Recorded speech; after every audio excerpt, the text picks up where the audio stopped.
পাহাড়ি ঢল ও ভূমিধসে লন্ডভন্ড নেপালের সীমান্ত এলাকা, প্রাণহানি বেড়ে 162, তিব্বতেও 3 জনের মৃত্যু, 26 দেশের কয়েকশো পর্যটক নিখোঁজ। স্বাধীনতা জুলাই অভ্যুত্থান সব আন্দোলনের অনুপ্রেরণা ছিলেন বিদ্রোহী কবি, সমাধিতে শ্রদ্ধা জানিয়ে রিজভী। 31 আগস্ট থেকে শিক্ষা প্রতিষ্ঠানে নজরুল প্রতিযোগিতা।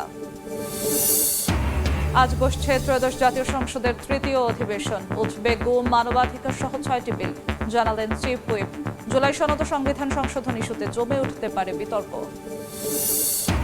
রাজনীতির মাঠে নতুন আলোচনা, বিরোধী দলের ছায়া মন্ত্রিসভা, সরকারের কাজের জবাবদিহি এবং স্বচ্ছতা নিশ্চিতে কাঠামো তৈরির দাবি জামায়াতের।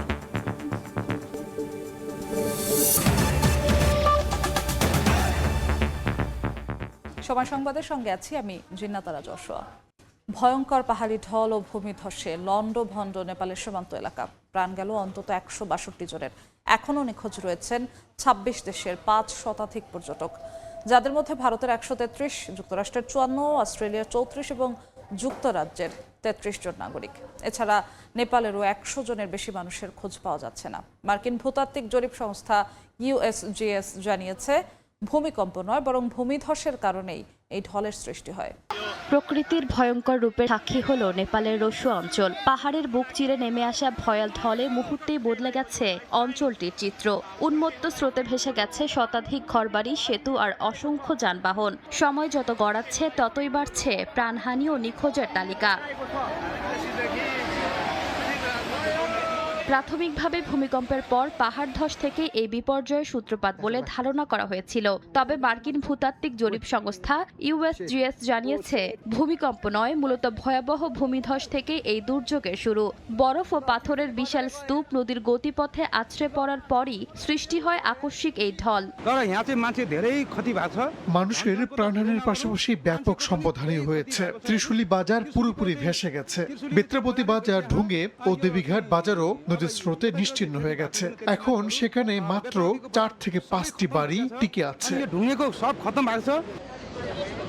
এই ঘটনায় এখনো নিখোঁজ রয়েছেন শত শত মানুষ, যাদের মধ্যে বেশিরভাগই পর্যটক। নিখোঁজদের মধ্যে ভারত, যুক্তরাজ্য, যুক্তরাষ্ট্র, মালয়েশিয়া, দক্ষিণ আফ্রিকা সহ 26 দেশের নাগরিক রয়েছেন। তাদের উদ্ধারে কাজ করছে সেনাবাহিনী সহ বিভিন্ন দল, চিকিৎসক দল, স্কাউট ও রেড ক্রসের সমন্বয়ে উদ্ধার ও ত্রাণ কাজ চলছে। পানির স্রোতে ক্ষতিগ্রস্ত হয়েছে সড়ক ও গুরুত্বপূর্ণ অবকাঠামো। কাঠমান্ডুর সঙ্গে সংযোগকারী প্রধান সড়ক বন্ধ হয়ে যাওয়ায় ব্যাহত হয়েছে যোগাযোগ। পাশাপাশি বিদ্যুৎ সরবরাহ বিঘ্নিত হয়েছে। নেপাল ও তিব্বতের দুই পাশেই চলছে উদ্ধার অভিযান। তবে প্রবল বাতাসের কারণে হেলিকপ্টারে দুর্গত এলাকায় পৌঁছানো কঠিন হয়ে পড়েছে। দুর্যোগের পর ভুটেকোশি নদীর নিম্নাঞ্চলে সতর্কতা জারি করা হয়েছে। নেপাল সরকার জানিয়েছে, বেশ কয়েকজন পুলিশ কর্মকর্তা সহ বহু সেনা সদস্য নিখোঁজ রয়েছেন। সব ধরনের সহায়তার ঘোষণা দিয়েছে প্রধানমন্ত্রী। কর্মকর্তাদের আশঙ্কা, এবারের ক্ষয়ক্ষতির মাত্রা গত বছরের ভয়াবহ বন্যাকেও ছাড়িয়ে যেতে পারে। নেপালের পাশাপাশি তিব্বতের অংশেও ব্যাপক ক্ষতি হয়েছে বলে জানিয়েছে স্থানীয় কর্তৃপক্ষ। ঈশিতা আক্তার, সময় সংবাদ।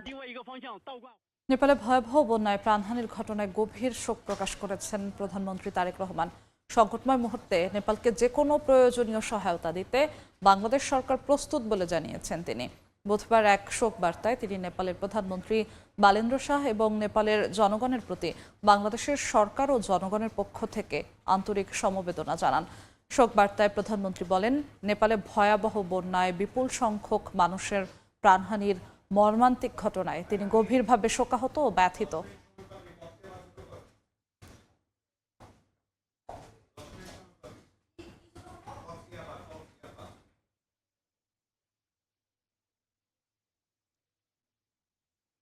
রংপুরে ফোর মার্ডার নিয়ে কথা বলছেন পুলিশ কমিশনার মোহাম্মদ আব্দুল মাবুদ। সরাসরি যাচ্ছি সেখানে। হ্যান্ডকাপ লাগায় নিয়ে আসে, তো সে বিদ্যুৎ দাসের বক্তব্য আমরা নিয়েছি। সিদ্ধার্থ দাসের মা জানিয়েছেন, তাদের সাথে অর্থাৎ গণপতি স্যারের পরিবারের সাথে খুব একটা মিশতেন না। ওনারা, আপনারা জানেন, এই হিন্দু সম্প্রদায়ের মধ্যে জাতের একটা বিষয় আছে। স্যাররা ছিলেন ব্রাহ্মণের জাত, আর অন্যরা ছিল মাসুয়া পাড়ার। একটু জাতের একটা পার্থক্য ছিল, এটা যার জন্য মেশা কম হতো। আর আমরা আগামী চক্রবর্তীর যার সাথে বিয়ে হওয়ার কথা ছিল, অদিত কর পেশা ছাত্র, ওনার সাথে আমরা কথা বলেছি। উনি ফোন বন্ধ পেয়ে শুক্রবার এবং শনিবার ওই বাড়ির সামনে দিয়ে উনি অনেকবার যাতায়াত করেছেন ওনার বান্ধবীর ফোন বন্ধ পেয়ে, এবং বাসার সামনে বসে থাকা কয়েকজন নারীর সাথেও কথা বলেছেন, প্রতিবেশীদের সাথে। সেই প্রতিবেশীরা ওনাকে বিভ্রান্তিকর তথ্য দিয়েছেন, অর্থাৎ ওনাকে সহযোগিতা করেন নাই, যে এরা কোথায় বলছে যে কোথায় না কোথায় চলে গেছে, শুক্রবার থেকে দেখি না। অর্থাৎ তাদের অ্যাটিচিউডটা, এটা অদিত করের বক্তব্য। অদিত কর বারবার এখানে সে ঘোরাফেরা করছিলেন, বাসা বন্ধ ছিল, ফোন বন্ধ ছিল। আর আমাদের যে দুইজন অভিযুক্ত এরেস্ট আছে, সিদ্ধার্থ দাস, মুগ্ধ দাস, তাদের ডোপ টেস্টের প্রক্রিয়া, ডিএনএ স্যাম্পলের প্রক্রিয়া, এগুলা আমাদের আন্ডার প্রসেস। এগুলা বিজ্ঞ আদালতের অনুমতি নিয়ে একটু টেকনিক্যাল কাজ যথাযথ কর্তৃপক্ষের মাধ্যমে এগুলো করতে হয়, সেই প্রসেসগুলো আমাদের চলতেছে।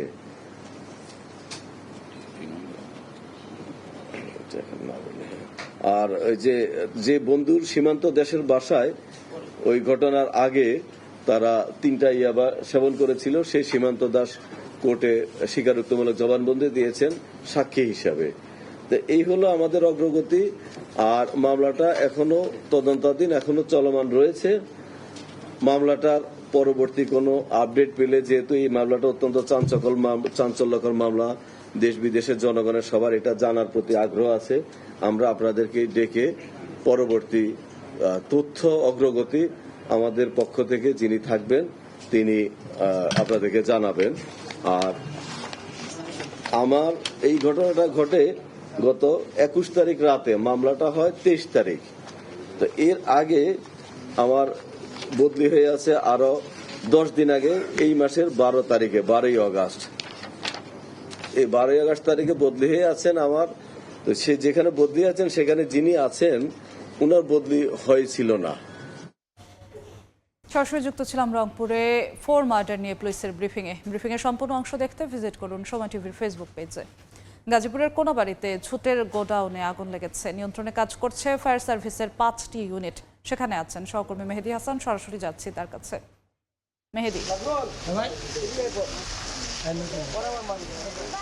দেখুন, আগুন কিছুটা নিয়ন্ত্রণে এসেছে এবং ফায়ার সার্ভিসের 5টি ইউনিট কাজ করছিল। তারা কিন্তু তাদের চেষ্টায় আগুন, অর্থাৎ চারপাশ দিয়ে কিন্তু আগুন নিভিয়ে ফেলা হয়েছে এবং এই মুহূর্তে আগুনটি কিন্তু আর ছড়ানোর সম্ভাবনা নেই, এমনটা কিন্তু বলছিল ফায়ার সার্ভিসের কর্মকর্তারা। আমরা দেখছি যে আসলে কোনাবাড়ির দেউলিয়াবাড়ি এলাকায় যে ঝুটের গুদামটি রয়েছিল, সেই ঝুটের গুদামে কিন্তু সকাল 5:30 নাগাদ কিন্তু এই আগুনের খবর আসলে জানতে পারেন স্থানীয়রা, এবং তার পরপরই কিন্তু আমরা দেখতে পাচ্ছি ফায়ার সার্ভিসে খবর দেওয়ার পরপরই ফায়ার সার্ভিসে প্রথমে 3টি ইউনিট, পরে 2টি ইউনিট এসে কাজে যোগ দেয়।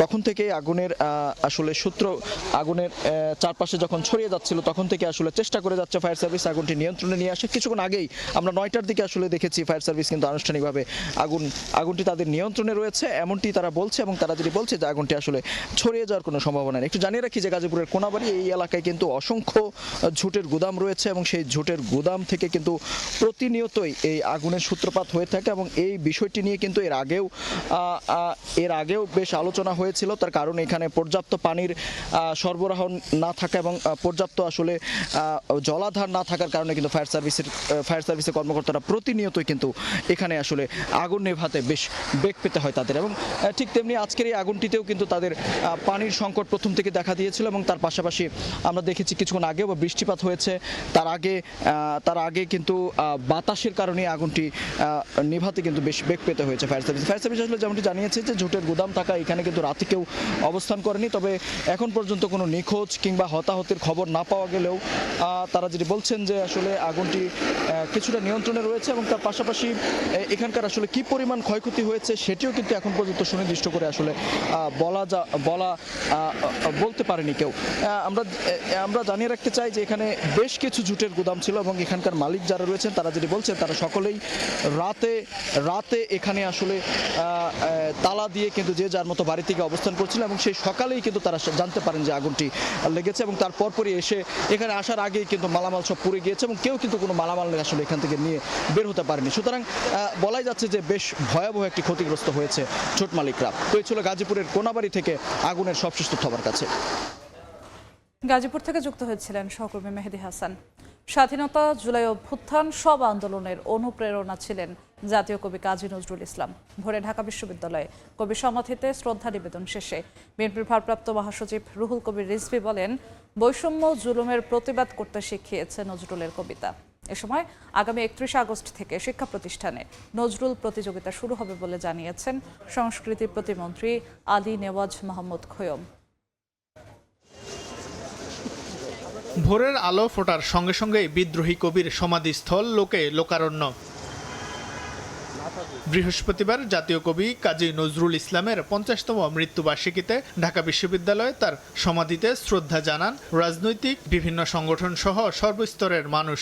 এ সময় নজরুলকে ঘিরে শুধু শ্রদ্ধা আর স্মরণ নয়, তার স্মৃতি সংরক্ষণ এবং নতুন প্রজন্মের কাছে তুলে ধরার দাবি জানান পরিবার ও স্বজনরা। সারা দেশের স্কুল কলেজগুলোতে যাতে তাকে নিয়ে কাজ করা হয়, তার জন্মদিন মৃত্যুদিন পালন করা হয়, বিভিন্ন ভাষায় নজরুলের প্রচার, সেজন্য কিন্তু সরকারি উদ্যোগ নিতে হবে। কবির সমাধিতে পুষ্পস্তবক অর্পণ শেষে বিএনপির ভারপ্রাপ্ত মহাসচিব রুহুল কবির রিজভী জানান, ৭১-এর স্বাধীনতা সংগ্রাম থেকে শুরু করে 24-এর জুলাই অভ্যুত্থান সব আন্দোলনের অনুপ্রেরণা ছিলেন নজরুল। জুলুমের বিরুদ্ধে প্রতিবাদ করার সাহস জুগিয়েছে তার কবিতা ও গান। স্বাধীনতা যুদ্ধ, স্বাধীনতা আন্দোলন, আমাদের গণতান্ত্রিক আন্দোলন ৯০-এর এবং 24-এর জুলাইয়ের যে গণ অভ্যুত্থান, গণজাগরণ, প্রত্যেকটিতে যারা রাজপথে থেকে ভয়ঙ্কর স্বৈরাচারকে উৎপাটিত করেছে, যারা দুঃশাসনের অবসান ঘটিয়েছে, সেই সমস্ত তরুণ, কিশোর, শিশুরা নজরুলের গান গাইতে গাইতে রাস্তায় নেমেছে। নজরুল দিয়েছে এক বড় শক্তি। জাতীয় জাদুঘরে পুনরায় নজরুল কন্যার স্থাপনের কথা জানিয়েছে সংস্কৃতি বিষয়ক প্রতিমন্ত্রী আলী নেওয়াজ মাহমুদ। নজরুলের সৃষ্টিকর্মকে আজকে জাতির সামনে তুলে ধরা খুব জরুরি আমরা মনে করেছি। তার অংশ হিসেবে জাদুঘরে অন্যান্য শুধু বিভিন্ন জায়গায় এগুলো আমরা করার চেষ্টা করছি। আগামী 31 আগস্ট থেকে দেশের শিক্ষা প্রতিষ্ঠানগুলোতে নজরুল প্রতিযোগিতা শুরু হবে বলেও জানান প্রতিমন্ত্রী। কর্মসূচি নেওয়া হয়েছে। শাহিন আলম, সময় সংবাদ, ঢাকা। প্রেম, সাম্য আর বিদ্রোহ, ৩ সুরেই তার কণ্ঠ ছিল অনন্য। শোষিতের পক্ষে, অন্যায়ের বিরুদ্ধে তার কলম ছিল অপ্রতিরোধ্য। জাতীয় কবি কাজী নজরুল ইসলামের 50তম মৃত্যুবার্ষিকীতে কবিকে স্মরণ করছে পুরো দেশ। কবির সৃষ্টি ও দর্শন নতুন প্রজন্মের মাঝে ছড়িয়ে দিতে নজরুল বর্ষ পালন করছে সরকার। বিস্তারিত জানাচ্ছেন ফাতেমাতুজ জোহরা।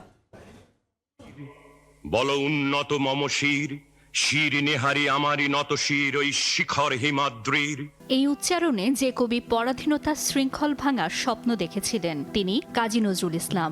দারিদ্র্য আর নানা প্রতিকূলতার মধ্যেও বেড়ে ওঠা নজরুল খুব অল্প বয়সেই যুক্ত হন সাহিত্য ও সংস্কৃতির সঙ্গে। ব্রিটিশ বিরোধী আন্দোলন, শোষণ, বঞ্চনা আর বৈষম্যের বিরুদ্ধে তার লেখনী হয়ে ওঠে প্রতিবাদের প্রতীক। সব দেশে সব কালে ঘরে ঘরে তিনি মানুষের জ্ঞাতি। ভারতে জন্ম নেয়া নজরুলের সঙ্গে বাংলাদেশের সম্পর্ক কেবল সাহিত্য আর সংস্কৃতির নয়, জড়িয়ে আছে রাষ্ট্রীয় ইতিহাসের সঙ্গেও। 1972 সালে কবিকে সপরিবারে বাংলাদেশে নিয়ে আসা হয়, দেওয়া হয় নাগরিকত্ব ও জাতীয় কবি মর্যাদা। এরপর রাষ্ট্র ও সমাজের নানা পর্যায়ে নজরুল চর্চা পেয়েছে নতুন মাত্রা। জিয়াউর রহমানও ছিলেন নজরুলের কবিতা ও ভাবাদর্শের অনুরাগী। বছর জুড়ে এবারই প্রথম জাতীয় কবি নজরুলকে নিয়ে হচ্ছে নানা আয়োজন। কবির 127তম জন্মজয়ন্তী থেকে আগামী বছর 25 মে পর্যন্ত নজরুল বর্ষ হিসেবে পালন করছে সরকার। আমাদের বাংলাদেশের জন্যই কবি মনে হতো যে জন্মেছিলেন। তার কবিতার মধ্যে বাংলাদেশ কথাটাও এসেছিল অনেক আগেই তার কবিতায়, তার কথায়। অগ্নিবীণার ঝংকারে জাতীয় কবি শিখিয়েছিলেন অন্যায়ের সামনে মাথা নত না করার প্রত্যয়। প্রেম, দ্রোহে তিনি শিখিয়েছিলেন মানব মুক্তির উচ্ছ্বাস। ধর্মের বিভাজন নয়, মানবতাকেই বড় করে দেখেছেন নজরুল। আবহমান কাল থেকে উনি ছিলেন, উনি আছেন এবং ভবিষ্যতেও এরকম বারবার যখনই আমাদের এরকম ক্রান্তিকাল আসবে, যখনই আমরা ক্রাইসিসে পড়ব, সেই সময়ে তারুণ্য বারবার তাকে খুঁজে নেবে। নজরুলকে কোনো একটি সময়, দল কিংবা রাজনৈতিক পরিচয়ের মধ্যে আটকে রাখা যায় না। তিনি লিখেছিলেন মানুষের জন্যে, অন্যায় ও প্রতিবাদের বিরুদ্ধে। তার সাম্যের বাণী বৈষম্যের বিরুদ্ধে, আর তার মানবতাবাদ আজও সমাজকে পথ দেখায়। অর্ধশতাব্দী পরও নজরুলকে স্মরণ শুধু তার মৃত্যুবার্ষিকীতে সীমাবদ্ধ নয়। অন্যায়, অত্যাচার ও নিপীড়নের বিরুদ্ধে নজরুলের ভাষা আজও সমান প্রাসঙ্গিক। তাই সময় পেরোলেও নজরুল আজও বাঙালির সাহস ও অসাম্প্রদায়িকতার চিরন্তন প্রতীক। ফাতেমাতুজ জোহরা, সময় সংবাদ, ঢাকা। সময় সংবাদে আরও থাকছে। কৃষি বিভাগ পর্যাপ্ত মজুদের দাবি করলেও যশোরে সারের সরবরাহ কম, সঙ্গে বাড়তি দামের অভিযোগ কৃষকের। খুচরা ডিলারদের লাইসেন্স বাতিলের সিদ্ধান্তে বাজারে সংকট।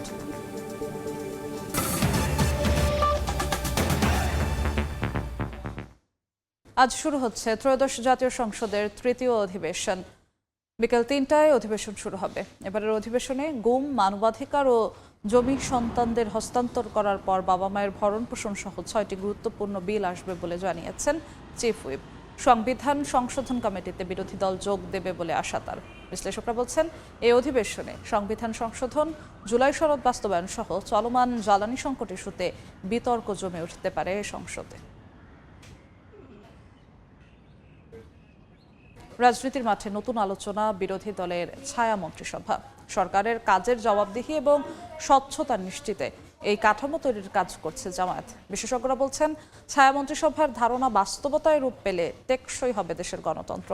বিস্তারিত শফিক মুন্সির প্রতিবেদনে। শ্যাডো ক্যাবিনেট তৈরি করার কথা বলেছিলাম, তিনি জানিয়েছেন যে একটা শ্যাডো ক্যাবিনেট তারা ইতিমধ্যে করে ফেলেছেন। আমি আমার দাবি অব্যাহতভাবে জানিয়ে রাজনীতির মাঠে এখন তুমুল আলোচনার বিষয় জামায়াতের শ্যাডো ক্যাবিনেট বা ছায়া মন্ত্রিসভা। জানা গেছে দলটির সংসদ সদস্য, জ্যেষ্ঠ নেতৃবৃন্দ এবং বিশেষজ্ঞদের সমন্বয়ে গঠিত হচ্ছে এই ছায়া মন্ত্রিসভা। এখন পর্যন্ত প্রায় 2 ডজন নেতাকে বিভিন্ন মন্ত্রণালয়ের প্রধান করে এগিয়ে চলছে এই কাঠামোর প্রস্তুতিমূলক কাজ। এরই মধ্যে শুরু হয়েছে তালিকা তৈরির কাজও। ছায়া মন্ত্রিসভায় প্রধানমন্ত্রী হিসেবে থাকছেন ডাক্তার শফিকুর রহমান। এছাড়া পররাষ্ট্রমন্ত্রী ডাক্তার আব্দুল্লাহ মোহাম্মদ তাহের, স্বরাষ্ট্রমন্ত্রী ডক্টর হামিদুর রহমান আজাদ, স্থানীয় সরকার মন্ত্রী মিয়া গোলাম পরোয়ার এবং অর্থমন্ত্রী হিসেবে সাইফুল আলম খান মিলনের নাম। দলটির অন্যান্য শীর্ষ নেতৃবৃন্দের মধ্যে এহসানুল মাহবুব জুবায়ের, রফিকুল ইসলাম খান এবং মাওলানা আব্দুল হালিম থাকবেন গুরুত্বপূর্ণ দায়িত্বে। থাকছেন নাজিবুর রহমান মোমেন, শিশির মনির সহ আলোচিত কেউ।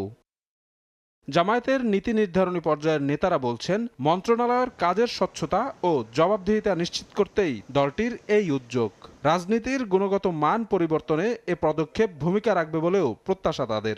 প্রত্যেকটি মিনিস্ট্রি তার স্বচ্ছতা, জবাবদিহিতা এনশিওর করার জন্য আমাদের যে পর্যবেক্ষণ, আমাদের যে সমালোচনা, আমাদের যে সাজেশন এবং প্রস্তাবনা পেশ করার আরেকটা জায়গা হচ্ছে ছায়া মন্ত্রী পরিষদ সভা। গভর্নমেন্ট যে স্ট্রাকচারটা আছে সেটাকে আমরা ফলো করে প্রত্যেকটি মিনিস্ট্রি ব্যক্তিগত একটা টিম কাজ করবে। সেক্ষেত্রে যে সমস্ত বিষয় ত্রুটি ধরা পড়বে সেগুলো ক্রিটিসাইজটা তুলে ধরা, প্রস্তাবনা থাকলে সেটা তুলে ধরা, এবং সরকার যদি ভালো কাজ করে এটাকে আর এনরিচ করার জন্য কোনো যদি গাইডলাইন প্রয়োজন সেটা আমরা তুলে ধরবো, যাদের সঙ্গে সরকারও এখান থেকে নিতে পারে। বিশেষজ্ঞরা বলছেন, নানা প্রতিবন্ধকতার পরেও বিরোধী দলের এই উদ্যোগ সফল হলে গণতন্ত্র আরও শক্তিশালী হবে।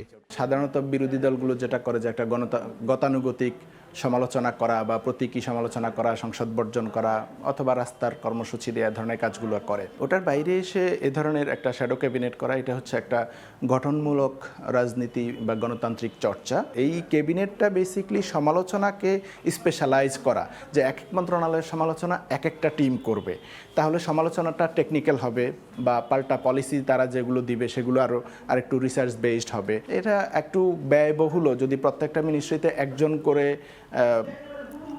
গবেষণা সহকারীও রাখতে হয়, তাহলে এটা বিশাল একটা ব্যয়ের ব্যাপার। চ্যালেঞ্জিং তো হবে নিশ্চয়ই, কতটা সম্ভব হবে। তো এইটা আমি মনে করি বাট একটা নতুনত্ব এবং একটা ভালো এডিশন টু আওয়ার ডেমোক্রেসি। বাংলাদেশে নতুন হলেও বিশ্বের বিভিন্ন দেশে ছায়া মন্ত্রিসভার অস্তিত্ব রয়েছে। শফিক মুন্সি, সময় সংবাদ, ঢাকা। দেশে ইয়াবার প্রবেশ ঠেকাতে মেগা পরিকল্পনা নিয়েছে সরকার। এর অংশ হিসেবে কক্সবাজারে 8টি ও বান্দরবানে 4টি স্থায়ী চেকপোস্ট বসছে। প্রয়োজনীয় জনবল, ডগ স্কোয়াড টিম, লাগেজ ও vehicle scanner, face detector camera সহ অন্যান্য খাতে সরকারের এককালীন ব্যয় ধরা হয়েছে প্রায় 20 কোটি টাকা। প্রতি মাসে ব্যয় হবে 1 কোটি টাকার বেশি। এরই মধ্যে প্রস্তাব পাঠানো হয়েছে পুলিশ সদর দফতরে। এখন শুধু মন্ত্রণালয়ের অনুমোদনের অপেক্ষা। বুলবুল রেজার রিপোর্ট। মিয়ানমারের রাখাইন থেকে নাফ নদী, সমুদ্রপথ আর সীমান্তের বিভিন্ন পয়েন্ট দিয়ে ইয়াবা ঢুকছে দেশে। কক্সবাজারের উখিয়া, টেকনাফ, রামু এবং বান্দরবানের নাইখংছড়ি দিয়ে চালান আসছে সবচেয়ে বেশি। দুটি জেলার 4টি উপজেলার যেসব পয়েন্ট দিয়ে ইয়াবা আসছে সেসব পয়েন্টে এবার বসছে স্থায়ী চেকপোস্ট। আইন শৃঙ্খলা বাহিনীর তথ্য বলছে এসব পয়েন্টের বাইরে আর কোনো স্পট দিয়ে ইয়াবা প্রবেশের সুযোগ নেই। কক্সবাজার জেলার 8টি এবং বান্দরবান জেলার 4টি পয়েন্ট চিহ্নিত করা হয়েছে স্থায়ী চেকপোস্টের জন্য। চেকপোস্টে ব্যবহৃত সরঞ্জামের মধ্যে থাকছে ভেহিকল স্ক্যানিং মেশিন 6টি, লাগেজ স্ক্যানার মেশিন 8টি, face detector AI CCTV camera 31টি, সাধারণ সিসিটিভি ক্যামেরা 140টি ও স্ক্যানিং দেখার টিভি 23টি। এসবের জন্য এককালীন ব্যয় হবে প্রায় 20 কোটি টাকা। কক্সবাজার জেলার 8টি চেকপোস্টে জনবল লাগবে 208 জন, বান্দরবান জেলায় 99 জন। এর বাইরে থাকবে রিজার্ভ ফোর্স। প্রতি মাসে চেকপোস্ট বাবদ কক্সবাজারের 8টি পয়েন্টে সরকারের ব্যয় হবে 69 লাখ টাকা। বান্দরবান জেলার 3টি পয়েন্টে খরচ হবে প্রতি মাসে 35 লাখ টাকা। সারা দেশে ইয়াবা খুঁজে খুঁজে বের করা যতটা সহজ, তার চেয়ে অনেক বেশি সহজ হবে যদি আমরা এটা প্রবেশের পথেই বাধা দিয়ে দিতে পারি। আমরা কক্সবাজার জেলায় 8টা এবং বান্দরবান জেলায় 4টি পয়েন্ট নির্ধারণ করেছি। পুলিশ সদর দফতর বলছে মাদক ঠেকাতে মেগা পরিকল্পনা নিয়েছে সরকার। যেটা বর্ডার দিয়ে আসতেছে সেইটা আমরা পুলিশ সদর দপ্তর এবং অন্যান্য বাহিনী সহ মিলে একটা সার্বিক সরকার একটা পরিকল্পনা নিচ্ছে যে মাদকটা যাতে বাংলাদেশে প্রবেশ না করতে পারে। বিশ্লেষক বলছেন প্রযুক্তি দিয়ে মাদক ঠেকানো সম্ভব নয়, দরকার আইন শৃঙ্খলা বাহিনীর সদিচ্ছা। বিভিন্ন ধরনের অপরাধের কথা বলে নানা ধরনের প্রকল্প দিয়ে ইকুইপমেন্টস কেনা হয়েছে কিংবা নানা ধরনের জনবলের নিয়োগ হয়েছে, কিন্তু কাজের কাজ কিছুই হয়নি, সেরকম যাতে না হয়। সংশ্লিষ্টরা বলছেন এই প্রকল্প বাস্তবায়িত হলে দেশে ইয়াবার চালান ঢোকা অনেকটাই কমে আসবে। বুলবুল রেজা, সময় সংবাদ, ঢাকা। সময় সংবাদে আরও থাকছে। নতুন অর্থনৈতিক নিষেধাজ্ঞা দিয়ে যুক্তরাষ্ট্রের কোনো উদ্দেশ্যই হাসিল হবে না দাবি ইরানের প্রেসিডেন্টের। তেহরানের সঙ্গে সমঝোতায় তাড়াহুড়ো চান না ট্রাম্প। যৌতুকের দাবিতে ফরিদপুরের নগরকান্দায় গৃহবধূকে নির্যাতনের অভিযোগ উঠেছে স্বামী ও শ্বশুরবাড়ির লোকজনের বিরুদ্ধে। গুরুতর আহত গৃহবধূ হাসপাতালে চিকিৎসাধীন। এ ঘটনায় থানায় অভিযোগ দায়ের হলেও পুলিশ কোনো পদক্ষেপ নেয়নি বলে দাবি ভুক্তভোগী পরিবারের। 2019 সালে ভালোবেসে বিয়ে করেন ফরিদপুরের নগরকান্দার ঋতু আক্তার ও মারুফ হোসেন। এরপরই যৌতুকের দাবিতে ঋতুর উপর শুরু হয় নির্যাতন। সংসার টিকিয়ে রাখতে ছোট ভাইয়ের কাছ থেকে স্বামীকে 2 লাখ টাকা এনে দেন ঋতু। সেই টাকা নিয়ে 2021 সালে সৌদি আরবে যান মারুফ। বিদেশে যাওয়ার পর অন্তঃসত্ত্বা ঋতুকে বাবার বাড়িতে পাঠিয়ে দেন শ্বশুর বাড়ির লোকজন। সেখানেই জন্ম হয় প্রথম সন্তানের। 2024 সালে দেশে ফিরে স্ত্রী সন্তানকে বাড়িতে নেয়ার পর ঋতুর ঘরে জন্ম নেয় দ্বিতীয় সন্তান। এরপর ফের শুরু হয় নির্যাতন। রোববার রাতে আবারও টাকার জন্য চাপ দেন মারুফ। অস্বীকৃতি জানালে স্বামী, শ্বশুর সহ পরিবারের সদস্যরা ঋতুকে মারধর করে। গুরুতর আহত অবস্থায় তাকে উদ্ধার করে হাসপাতালে ভর্তি করেন স্বজনরা। আগে একটা ছেলে হয়ে গেছে, পরে একটা বাচ্চা পেটে সংসারটা কন্টিনিউ করার চেষ্টা করছি। ওর বাপ মা ও 3 জন আমাকে প্রচুর পরিমাণ মারে। আশেপাশে মানুষ রাত্রে আসছিল আমার চিৎকার শুনে। আমার ভাই কোনো মাধ্যমে ফোন পাইয়ে যায় আমার উদ্ধার করছে, এখান থেকে উদ্ধার করে হসপিটাল আনছে। আমার ভাইরে মাইরে ফেলানোর হুমকি দেয়। আমি বিচার চাই। বোন এইভাবে মারে যে টাকা দিতে বাধ্য, এইভাবে আমরা টাকা দিবার পারতেছি না, কারণ আমার ছোট ভাই, আমাদের 2 বোনের ছোট হলো এই ভাই, এই ভাই এত টাকা কই পাবে? জুয়া খেলায় নিশা করে এগুলো তো করে, এগুলো করে হঠাৎ করে আমার কাছে আমার বোনদের ফোন দেয় যে আমার কিছু টাকা দে। পরে আমি থানায় যাই একটা রিপোর্ট করি। আজকে 3 দিন হয়ে যায়, আমাদের কোনো ফিডব্যাক দেয় না থানা থেকে। এই ঘটনায় থানায় অভিযোগ করেছেন ঋতুর বড় বোন মিতু আক্তার। ঘটনার সত্যতা পেলেও এখনো অভিযুক্তকে গ্রেফতার করেনি পুলিশ। ঘটনার সত্যতা পেয়েছি, আমরা মামলা রুজু করে পরবর্তী কার্যক্রম আমরা পরিচালনা করব। নগরকান্দার ভাজনডাঙ্গা গ্রামের মৃত বতুমুন্সির মেয়ে ঋতুর 5 বছর ও 8 মাসের শিশু সন্তান রয়েছে। সময় সংবাদ, ফরিদপুর। গ্যাস সংকটে রাজধানীর ফিলিং স্টেশনগুলোতে আজও যানবাহনের দীর্ঘ সারি। এই মুহূর্তে মহাখালীতে আছেন সহকর্মী সামদানি প্রত্যয়, সরাসরি যাচ্ছে তার কাছে।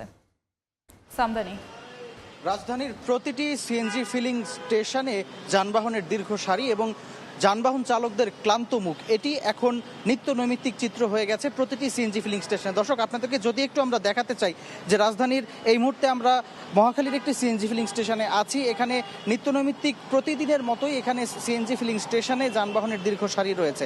আমরা এখানে চালকদের সঙ্গে কথা বলছিলাম, যানবাহন সংশ্লিষ্টরা আমাদেরকে বলছেন, বিশেষ করে যারা ড্রাইভিং পেশার সঙ্গে সম্পৃক্ত রয়েছেন তারা আমাদেরকে জানাচ্ছিলেন যে দীর্ঘ সময় ধরে তাদেরকে লাইনে অপেক্ষা করতে হচ্ছে এবং তারা এই মাসের পর মাস ধরে চলমান এই সংকটের কারণে অনেকেই তারা ঠিকভাবে তাদের যে দৈনন্দিন জীবনের রুটিন, বাসায় ফেরা, পরিবারকে সময় দেওয়া, সেই বিষয়গুলো তাদের জীবন থেকে হারিয়ে গেছে। কারণ তাদের চাকরির যে নির্ধারিত সময়, সেই নির্ধারিত সময়ের চাইতেও তাদেরকে অনেক ক্ষেত্রেই 4 থেকে 5 ঘন্টা এই সিএনজি ফিলিং স্টেশনের লাইনে দাঁড়িয়ে অপেক্ষা করতে হচ্ছে। একই সঙ্গে ভোগান্তিতে রয়েছেন যারা 3 হুইলার সিএনজি অটোরিকশা চালক রয়েছেন। তারা আমাদেরকে জানাচ্ছিলেন যে তারা পর্যাপ্ত ট্রিপ পাচ্ছেন না। পর্যাপ্ত ট্রিপ না পাওয়ার কারণে তারা তাদের এই সিএনজিটির যে জমা খরচ রয়েছে সেই জমা খরচের টাকাটি তারা তুলতে পারছেন না। একই সঙ্গে এখানে যারা রাইড শেয়ারিং অ্যাপের চালক রয়েছেন তারাও সেই একই ভোগান্তির কথা জানাচ্ছেন। জীবিকা সংস্থানের মাধ্যম যাদের এই যানবাহন, তারা বেশ ভোগান্তির মধ্যে রয়েছেন। আমরা কথা বলেছিলাম পাম্প সংশ্লিষ্টদের সঙ্গে, সেই পাম্প সংশ্লিষ্টরা আমাদেরকে জানাচ্ছিলেন যে সিএনজি সংকটের পাশাপাশি যে সমস্যাটি তৈরি হচ্ছে সেটি হচ্ছে বিদ্যুৎ সংকট। কারণ লোডশেডিংয়ের কারণে একটু পরপরই লোডশেডিং হচ্ছে এবং যখনই লোডশেডিং হচ্ছে তখন কিন্তু এই সিএনজি ডিসপেন্সারগুলোকে বন্ধ রাখতে হচ্ছে, যেটি আসলে তাদের এমনিতেই তারা লোকসানের মধ্যে আছেন। আবার যখন লোডশেডিংয়ের কারণে তাদেরকে ডিসপেন্সার বন্ধ রাখতে হচ্ছে, সেটি কিন্তু তাদের আরও বেশি লোকসান করছে। এই ছিল আমার কাছে রাজধানীর সিএনজি সংকট নিয়ে সবশেষ। সরাসরি যুক্ত ছিলাম মহাখালী। দিনাজপুরে পরিবহন শ্রমিক নেতাকে আটকের প্রতিবাদে সড়ক অবরোধ করেছে শ্রমিকরা। এতে সকাল থেকে জেলার সঙ্গে সারা দেশের বাস চলাচল বন্ধ রয়েছে। শ্রমিকদের অভিযোগ, মোটর পরিবহন শ্রমিক ইউনিয়নের ত্রিবার্ষিক নির্বাচনের অন্যতম প্রার্থী শেখ বাদশাহ ভোটে তার অংশগ্রহণে বাধা দিতেই ভুয়া মামলা গ্রেফতার করা হয়েছে। এরই প্রতিবাদে দিনাজপুর সহ আশেপাশের বিভিন্ন সড়কের গুরুত্বপূর্ণ পয়েন্টে বাস রেখে অবরোধ করেন বিক্ষুব্ধরা। এতে ভোগান্তিতে পড়েন যাত্রীরা। এ সময় শ্রমিকরা কোতোয়ালি থানা ঘেরাও করেন। পুলিশের দাবি, আগের মামলা গ্রেফতার করা হয়েছে বাদশাকে। নতুন অর্থনৈতিক নিষেধাজ্ঞা দিয়ে যুক্তরাষ্ট্র কোনো লক্ষ্যই অর্জন করতে পারবে না বলে সাফ জানিয়ে দিয়েছেন ইরানের প্রেসিডেন্ট মাসুদ পেজেশকিয়ান। নিষেধাজ্ঞার পক্ষে অবস্থান নিয়ে ইসরায়েলের প্রধানমন্ত্রী বেনিয়ামিন নেতানিয়াহু যুক্তরাষ্ট্রের প্রশংসা করেছেন। এদিকে মার্কিন প্রেসিডেন্ট ডোনাল্ড ট্রাম্প বলেছেন, যুদ্ধ বন্ধে তেহরানের সঙ্গে আলোচনার ক্ষেত্রে তাড়াহুড়ো করছেন না তিনি। অন্যদিকে হরমুজ প্রণালীর নিয়ন্ত্রণ ও যুদ্ধ বন্ধে মধ্যস্থতার চেষ্টায় চলছে নানা তৎপরতা। লা লিগায় কিলিয়ান এমবাপ্পে ম্যাজিকে উড়ে গেল রিয়াল সোসিয়েদাদ। ফরাসি তারকার হ্যাট্রিকে 4-1 ব্যবধানের বড় জয় পেয়েছে রিয়াল মাদ্রিদ। যদিও সান্তিয়াগো বার্নাব্যুতে প্রথমার্ধে খুব একটা ভালো যায়নি স্বাগতিকদের। 40 মিনিটে এমবাপ্পের গোলে এগিয়ে গেল 44 মিনিটে সমতায় ফেরে সোসিয়েদাদ। তবে দ্বিতীয়ার্ধে ভিন্ন এক রিয়াল মাদ্রিদের দেখা মেলে। বিরতির পর মাঠে নেমেই ভিনি, বেলিংহাম, এমবাপ্পের একের পর এক আক্রমণে চাপ সোসিয়েদাদের রক্ষণভাগে। 60 মিনিটে নিজের দ্বিতীয় গোলের দেখা পান এমবাপ্পে। এর 8 মিনিট বাদে ঝলক দেখান ভিনিসিয়াস জুনিয়রও। 80 মিনিটে হ্যাট্রিক পূর্ণ করেন এমবাপ্পে। লস ব্লাঙ্কোস জার্সিতে ফরাসি তারকার এটা 6ষ্ঠ হ্যাট্রিক। আর এই ম্যাচে 4-1 ব্যবধানের এই জয়ে লা লিগা টেবিলের শীর্ষে উঠে এসেছে হোসে মিরিনিওর দল।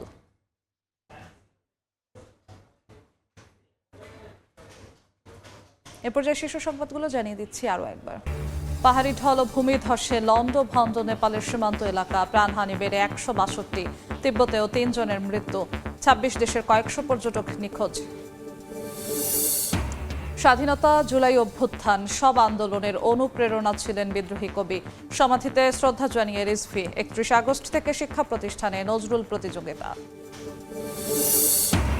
এবং রংপুরে একই পরিবারের 4 জনকে শ্বাসরোধে হত্যা করে মুগ্ধ ও সিদ্ধার্থ। মেলেনি ধর্ষণের আলামত। ব্রিফিংয়ে পুলিশ। আসামিদের ডিএনএ সংগ্রহ ও ডোপ টেস্ট করা হবে।